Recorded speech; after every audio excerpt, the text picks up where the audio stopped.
이번엔 기타 가루에 대해서 공부해 보도록 할까요? 기타 가루에서 1번으로 나오고 있는 게 호밀가루죠. 호밀가루가 중요하기 때문입니다. 여러분, 호밀가루는 밑줄 치세요. 밀가루에 비해 단백질의 예, 단백질의 양적 차이는 없으나 질적 차이가 있다. 자, 이 부분 밑줄 별표 아주 중요하죠. 양적 차이는 없습니다. 실제로 양으로는. 그런데 글루텐을 형성하는 단백질 위에서 배우셨는데 중요한 글리아딘과 글루텐이 밀에 비해서 거의 뭐 4분의 1 수준밖에 들어있지 않다. 그러니까 글루텐 형성이 어렵겠죠. 그래서 혼합해 사용합니다. 호밀가루에는 탄수화물이 역시 전분이 한 70% 함유되어 있어서 양적으로는 차이가 없습니다. 다만 탄수화물 중에 다당류인 펜토산 함량이 엄청 높아서 끈적끈적한 빵을 만들기가 쉽다. 이렇게 나와 있고, 얘는 글루텐의 탄력성을 약화시킨다. 호밀가루의 양이 많아지면 끈적이기 쉽다. 그래서 볼륨도 탄력도 향도 안 좋아지니 사워종을 사용하는 것이 좋다. 이런 얘기입니다. 요거 사워종 한번 꼭 보고 가시죠. 시험지 잘 나옵니다. 사워종을 사용해서 만드는 빵이 뭐냐? 호밀빵에 사용하는 종이 뭐냐? 사워종입니다. 시큼한 이런 뜻이죠. 호밀가루와 물을 섞어서 이제 배양시킨 반죽에 호밀가루를 넣으면서 약 4번 정도 리프레시하는 반죽을 얘기하는데, 요거는 요렇게 하게 됐을 때 풍미가 좋아지고 볼륨도 좋아지고 약간의 산미가 있는 새콤한 부드러운 신맛이 나는 반죽을 만들기에 적합한 종이 되겠습니다. 호밀가루에 사용합니다. 자, 지방은 의미 없고 활성 밀글루텐 가겠습니다. 밀글루텐, 활성 밀글루텐, 건조 글루텐이라고도 합니다. 요거 옛날에 우리 옥수수 식빵에서 많이 썼던 건데, 밀가루에서 단백질만, 글루텐만을 추출합니다. 요거를 건조시켜서 만든 분말이 글루텐 분말입니다. 실제로 판매하고 있고, 단백질, 글루텐 형성이 부족한 반죽에 조금 넣어서 사용하시면 효과를 봅니다. 얘는 76%가 단백질입니다. 여기서 나오는 시험 문제는 주로 계산 문제 이렇게 나오게 됩니다. 젖은 글루텐 함량은 밀가루 중량분의 젖은 글루텐을 곱하기 100해서 합니다. 이것을 다시 3으로 나눈 것을 건조 글루텐, 밀가루 단백질 함량이라고 얘기합니다. 요거는 계산 문제에 많이 나와 있습니다. 이런 글루텐을 넣게 되면 어떤 좋은 결과가 있을까요? 네, 계량제로 밀가루 양이 적은 반죽에 계량제 역할을 합니다. 반죽에 힘을 주고 안정성을 주고 흡수율을 증가시키는 효과가 있다. 다시 말해서 부피도 좋아지고 기공도 좋아지고 조직도 좋아지고 저장성도 증가하는 효과가 뭐에 있다? 활성 밀 글루텐에 있다. 이런 얘기입니다. 자, 계산 문제에서 제가 풀어보자고 했던 문제 여기 보시죠. 밀가루 반죽 100g에서 36g의 저중 글루텐을 얻었다면 단백질 함량과 밀가루의 종류가 뭐냐? 자, 나와 있죠. 자, 100분의 36 곱하기 100 하면 36%, 공식대로 넣었습니다. 이걸 다시 나누기 3 했더니 12%. 여러분, 지난 시간에 제가 11% 이상의 밀가루가 강력분이라고 했죠. 얘는 12% 강력분이 되겠습니다. 자, 감자가루. 감자가루는 실제로 뭐 이런 영양이나 이런 역할을 사용하기도 합니다. 자, 그 다음에 우리가 알아야 될 것은 옥수수 가루입니다. 실제로 많이 사용하죠. 옥수수 가루 참 사용 빈도수가 많은 그런 가루가 되겠습니다. 얘는 특징이 제인이라고 하는 단백질이 있습니다. 얘는 불완전 단백질인데, 불완전 단백질의 특징이 뭐냐 하면 생명 유지는 시켜주는데 또 성장 발육도 시켜주는데, 뭐 요런 단백질이 완전 단백질인데, 불완전 단백질은 둘 다 생명 유지도 잘 안 되고 성장 발육도 안 되는 단백질을 불완전 단백질이라고 합니다. 한마디로 의미가 없는 단백질입니다. 그런데 여기에 부족한 트레오닌과 함황, 함유황, S를 함유한 아미노산인 메티오닌이 많기 때문에, 보통 이 곡류에 부족한 트레오닌과 메티오닌이 많기 때문에 섞어서 쓰면 좀 영양학적으로는 의미가 있다, 이런 얘기입니다. 단독으로는 좀 어렵고 글루텐 형성력이 적으니까 밀가루와 20% 이상, 30% 이상 정도 섞어서 사용합니다. 땅콩가루, 땅콩이야 뭐 필수 아미노산 뭐 보고죠. 영양가도 사용할 수 있죠. 뭐는 못 섞겠습니까? 감자, 옥수수, 땅콩, 보리 뭐 다 섞을 수 있습니다. 보리빵, 보리가루 섞으면 되겠죠. 보리가루 속의 단백질은 홀데인이라고 하는 단백질입니다. 이거 역시 섞어서 사용합니다. 자, 대두, 콩가루죠. 콩가루는 아미노산, 완전 단백질이잖아요. 아미노산을 많이 함유하고 있으니까 영양소 보강을 많이 포함하고, 특히 제빵에 쓰이는 대두, 콩가루로는 탈지 분유를 많이 탈지 대두를 많이 사용하고, 탈지 대두는 리신, 밀가루의 필수 제한 아미노산인 리신이 많기 때문에 이걸 섞어서 많이 사용합니다. 자, 이 대두분을 이제 케이크 도넛에 쓰게 되면 이러한, 자, 여기 한번 읽어보시면 좋은 효과가 있겠습니다. 여러분. 그다음에 면실분은 모카씨를 갈아서 만든 가루죠. 뭐 요거는. 네, 프리믹스. 여러분들 프리믹스 주로 뭐 쓰셔봤나요? 호떡 같은 거, 또는 뭐 핫케이크 믹스. 요즘 커스터드 프리믹스 이런 거 굉장히 많이 나오고 있죠. 요 시장이 앞으로 굉장히 넓어지고 있죠. 뭐든 분말화 해가지고 여기에 뭐 액체류만 섞어서 쓸 수 있는 가루를 우리가 프리믹스라고 합니다. 자, 그 다음에 이제 감미제로 가보도록 하겠습니다. 감미제, 요 파트는 설명이 좀 길을 수 있어서 여러분들과 좀 잘 길게 설명을 해야 될 것 같은데, 여러분 졸지 마시고 저와 함께 제 목소리 좀 한번 노래 한번 해야 되나? 아, 가끔 제가 노래도 하고 댄스도 하고 그러는데 보여드리지 못해 죄송하고, 이따가 나중에 보여드릴 노래는 한번 불러드리도록 하겠습니다. 릴리리. 자, 감미제 말 그대로 감미제는 단맛이 있는 물질 이런 뜻이죠. 단맛. 한자이기 때문에 우리 어린 친구들은 말은 무슨 뜻인지 이해를 못하는 분들이 많은데, 감미제, 여러분 단맛이 있는 물질, 우리가 가장 잘 알고 있는 게 설탕이죠. 프로스, 다른 말로 자당이라고 합니다. 자당. 자, 그 안에는 전화당, 분당, 액당, 황설탕, 한밀당 이렇게 또 나뉘어집니다. 자, 전화당, 자당, 설탕을 탄이나 효소로 가수분해해서 생성되는 포도당과 과당을 시럽 형태로 만든 혼합물입니다. 얘는 이런 혼합물을 우리가 전화당, 트리몰린 이런 단어를 사용합니다. 얘는 흡습성이 강해서 보존 기간을 증가시켜주죠. 또 향과 보습력이 아주 좋고 광택과 촉감을 줍니다. 특징, 이거 중요합니다. 전화당의 특징, 밑줄자. 감미도가 130입니다. 설탕보다 1.3배 달다 이런 얘기죠. 저 뒤에 또 나옵니다. 얘는 그리고 10 내지 15%를 얘를 전화당을 사용하게 됐을 때 설탕화가 재결정화가 방지된다. 설탕이 굳는 것을 늦춘다, 막는다 이런 효과를 전화당이 한다 이런 얘기입니다. 분당은 뭡니까?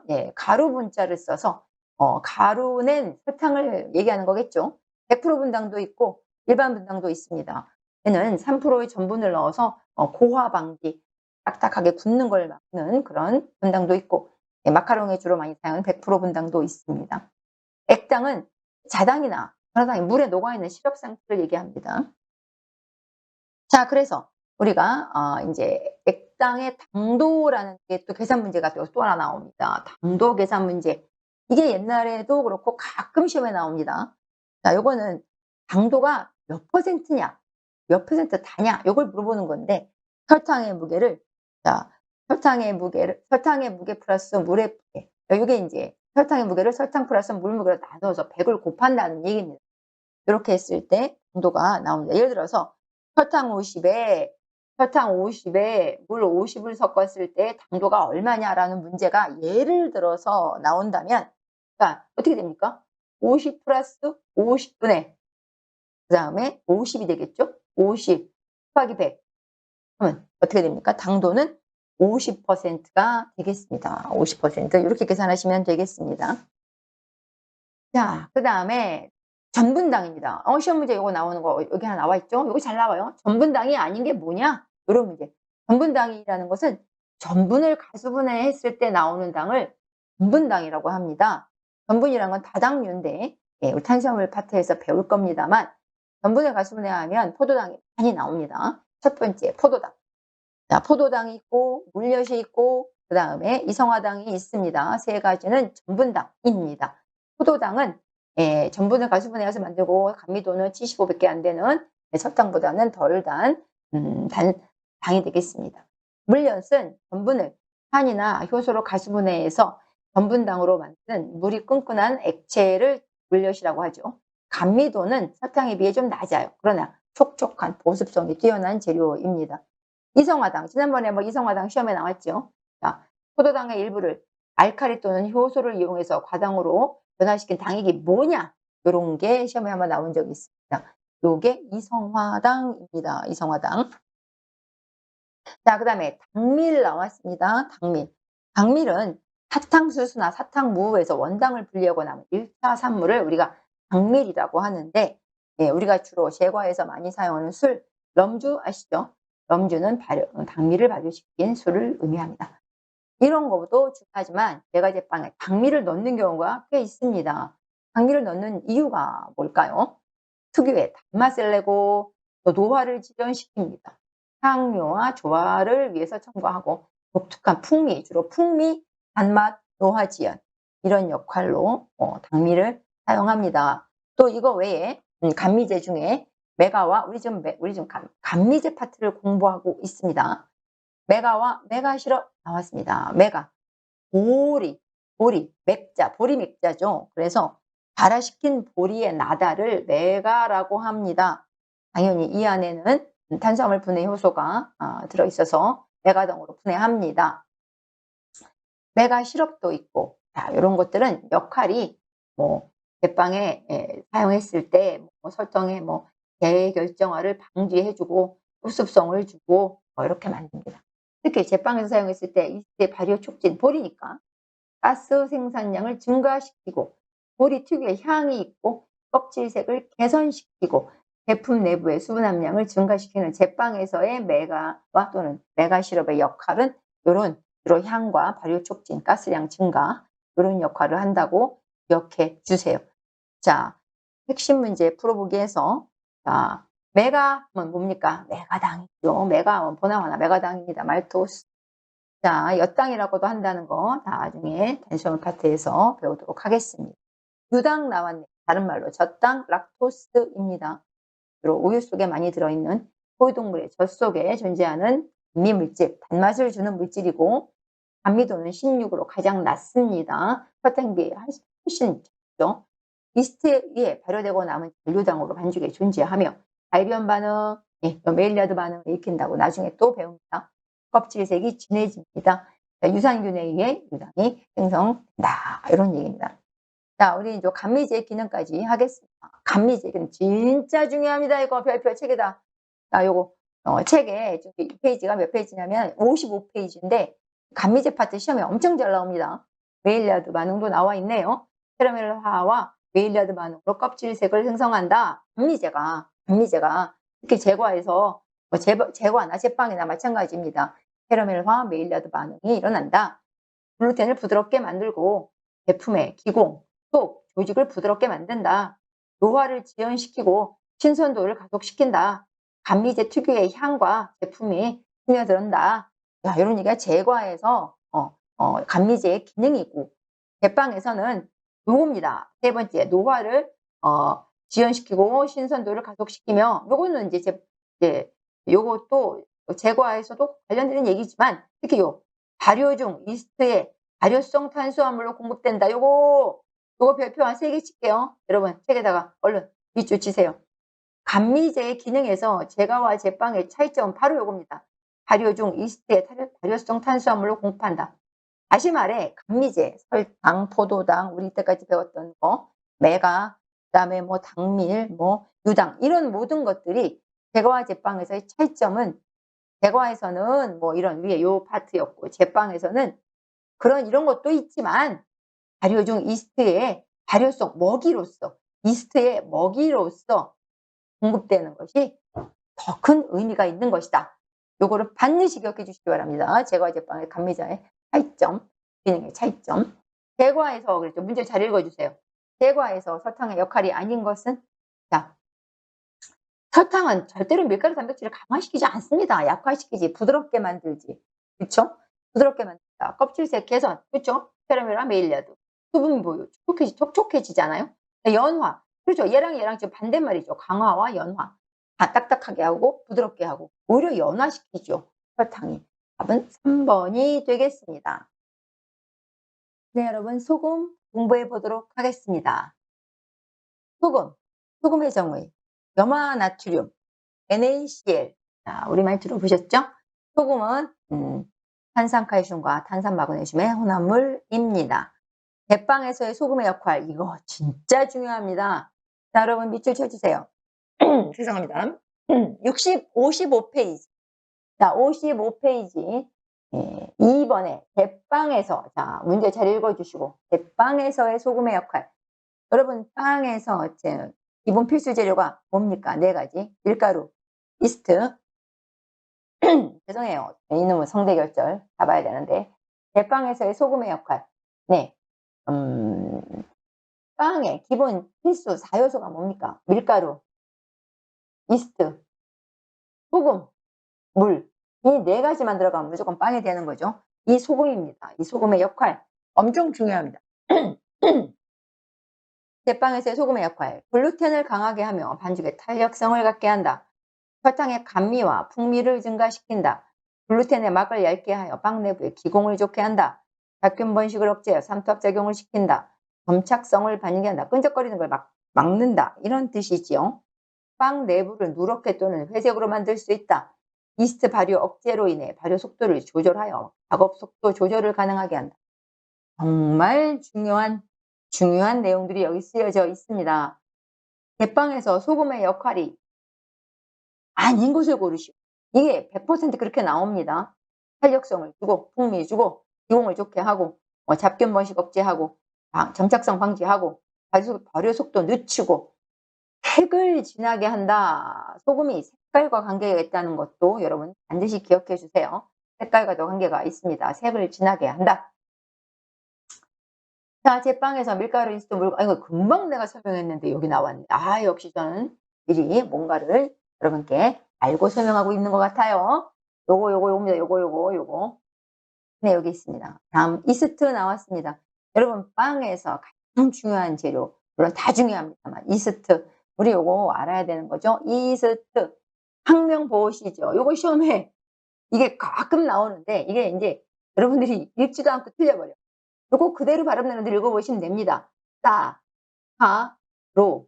여기까지 사카로죠. 여기까지가. 미세스, 세레비지, 사카로미세스, 세레비지. 요게 이스트의 학명이 시험 문제에 자주 나오는 편입니다. 학명이 뭐냐? 전부 영어로 나오니까 여러분들 우리 읽지도 않고 그냥 넘어가시는데 발음 기호대로 읽어보시고 사카로미세스 세레비티 반드시 요거 맞춰주십시오. 55페이지 맨 위에 있는 거. 자, 이스트의 정의는 무슨 법으로 번식하는? 출합법으로. 자, 출합법으로 번식하는 단세포 미생물입니다. 자, 자신이 가지고 있는 효소를 이용해서 당을 분해하고 이산화탄소와 알코올을 생성한 알코올 발효에 중요한 역할을 합니다. 이스트는 수분이 약 83% 기존되고 단백질도 13% 정도 들어있습니다. 나머지는 의미가 없고 pH는 5.4에서 7.5 정도 되는 아이입니다. 자, 이스트에 들어있는 효소 나오고 있습니다. 이스트에는 말타제, 지마제, 치마제 이름이 2개입니다. 발음 나는 대로 읽으시면 돼요. 리파제, 인버타제 또는 인베르타제, 프로테아제. 자, 이렇게 효소에서 우리가 이제 나중에 또 한번 읽어보자면 말타제, 말토스, 메가당을 분해하는 재료죠. 두 분자의 포도당으로. 찌마제는 단당류를 하는 효소이고 리파제는 리포즈인 지방을 분해하는 효소고 지방산과 글리세린으로 설탕을 분해하는 요소는 인베르타제 또는 인버타제입니다. 설탕이 두 분자 포도당과 과당으로 시키죠. 프로테아제, 프로테인이요 단백질이니까 효소는 프로테아제 이렇게 되겠습니다. 아미노산으로 이렇게 주로 분해를 한다. 시험 문제는 이스트에 들어있는 효소가 나오지 않고 언제나 이스트에 들어있지 않은 효소를 고르시오 라고 나옵니다. 이스트에 들어있지 않은 효소는 락타제입니다. 락타제 유당. 영어로 유당의 락토스니까 분해 효소는 락타제, 아제. ASE가 붙으면 효소입니다. 유당 분해 효소가 이스트에 들어있지 않아요. 여기 보세요. 여기 없잖아요. 그죠? 그래서 유당은 분해되지 않고 단여당 그대로 있는 겁니다. 반죽 안에. 껍질색을 내는 역할을 한다. 자, 무슨 무슨 반응? 메일리아드 반응. 자, 또 하나. 락타제와 아밀라제, 이 전분분해 효소가 들어있지 않습니다. 고기에 락타제가 있거나 아밀라제가 있거나 둘 중에 하나가 있을 겁니다. 이스트에 들어있지 않은 효소를 고르시오. 아밀라제는 어디 들어있습니까? 밀가루에 밀가루에. 이스트에 들어있는 재료가 아닙니다. 그래서 락타제와 아밀라제가 이스트에 들어있지 않다. 요거 기본 문제로 많이 나오니까 틀리지 마세요. 자, 발효작용 보겠습니다. 자, 이스트는 반죽 속에 당을 분해해서 탄산가스와 알코올을 만들고 열을 발생시킨다. 이것이 바로 뭐? 알코올 발효입니다. 알코올 발효. 알코올 발효. 자, CH12O6 요 분자식 요게 포도당입니다. 포도당. 포도당을 자, 치마제, 치마제 G로 Z로 시작하는 요 효소가 치마제가 두 분자의 이산화탄소와 알코올과 열을 발생시키는 것을 알 수 있습니다. 그런 알코올 발효식도 여러분 외워주시면 참 좋을 것 같아요. 이스트는 어떤 역할을 하느냐? 부피를 팽창시키죠. 진짜 빠방하게 부풀죠. 그다음에 특유의 향을 발달시킵니다. 글루텐을 숙성시킵니다. 반죽 온도를 상승시키는 효과가 있습니다. 자, 하나하나 여러분들이 이제 읽어보시면 이러이러한 이유로 이렇게 요 네 가지 발효 작용 속에서 이러한 발효 안에서 이런 역할들이 일어난다. 자, 이스트의 활동. 이스트라는 것은 사멸이 60도에서는 세포가 파괴되기 시작해서 이 세포 자체는 63도에서 죽고 포자, 이 안에 포자는 69도에서 사멸하는 것을 알 수 있습니다. 자, 이스트의 번식 조건. 이스트에 대해서 지금 굉장히 많이 나오고 있죠. 빵 쪽이기 때문에 더더욱 빵 쪽에서는 이걸 모르면 안 됩니다. 자, 이스트의 번식 조건 4개 필요합니다. 4개. 이스트의 번식 조건. 공기 있어야 됩니다. 온도 있어야 됩니다. 산도 적절해야 됩니다. 영양분 있어야 됩니다. 공기, 온도, 산도, 영양분 필요합니다. 이 산소, 온도는 28에서 32도. 우리 보통 1차 발효 온도 이렇게 하죠. 네, 38도가 적당하다. 이거 2차 발효 온도, 여기 시작 온도인데 이스트가 좋아하는 온도가 있죠. 산도, 이스트가 좋아하는 산도 pH는 4.5에서 4.8 이거 외워주세요. 그 다음에 얘는 영양분도 필요합니다. 당이나 질소, 무기질 이런 것들도 있어야 신나서 열심히 번식합니다. 여기에서 호기성, 혐기성 이런 말 나오는데 예, 뭐 산소가 존재하는 데서 사느냐, 산소를 싫어하느냐, 호기냐, 혐기냐 이렇게 한번 읽어보시고 있지요. 그 다음 이스트의 종류 가겠습니다. 이스트의 종류 우리가 이제 보통 많이 사용하는 생이스트, 그 다음에 활성 건조 효모라고 하는 것도 있고 드라이스트, 그 다음에 불활성 건조 효모 있고요. 인스턴트 이스트 이거 우리 많이 쓰시죠. 자, 생이스트는 여기 고형분 함량이 25에서 30%, 수분 함량 70에서 75 요거 외워주세요. 고형분이라는 말은 수분을 뺀 나머지가 고형분입니다. 100이라고 했을 때 수분이 70에서 75니까 고형분은 25에서 30이 되겠죠. 이스트의 고형질 함량이 얼마냐? 네, 이스트의 수분 함량이 얼마냐? 이렇게 둘 중에 나올 수 있습니다. 얘는 보통 4, 5배 따뜻한 물에다 풀어 쓰거나 잘게 부숴서 밀가루에 그냥 사용하셔도 가능합니다. 단, 보관 장소는 냉장 보관하셔야 돼요. 냉장 보관. 자, 활성 건조 효모. 요 건조 이스트, 드라이 이스트를 얘기하는 건데 얘는 수분 함량이 작죠. 수분 함량이 작고 예, 고형분 함량은 생이스트의 3배 정도 된다. 요거는 그래서 이스트 양 역시 40에서 45도 정도 물에 살짝 물에 풀어 사용하시는 것이 좋겠습니다. 불활성 건조 효모는 느슨하게 하는 이런 역할을 하고 영양 보강제로 많이 사용하는 그런 역할을 합니다. 인스턴트 이스트 이거는 물에 풀지 않고 이건 물에 푸는 게 이제 번거로웠다는 얘기죠. 건조 효모에서 물에 풀지 않고 밀가루에 바로 섞어 사용할 수 있는 심플한 거죠. 또 단점은 또 반죽 시간이 짧고 완전히 용해되기 쉽지 않다. 뭐 이런 얘기입니다. 예, 시험에서는 뭐 이런 것도 나옵니다만 요거 보세요. 여기 밑에 어디 보시고 계십니까? 지금 몇 페이지 보고 계세요? 57페이지 보고 계시죠? 중간에 나와요.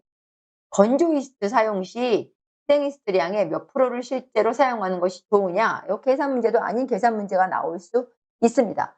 계산 문제처럼 보이나? 이거는 그냥 계산 문제라고 볼 수는 없어요.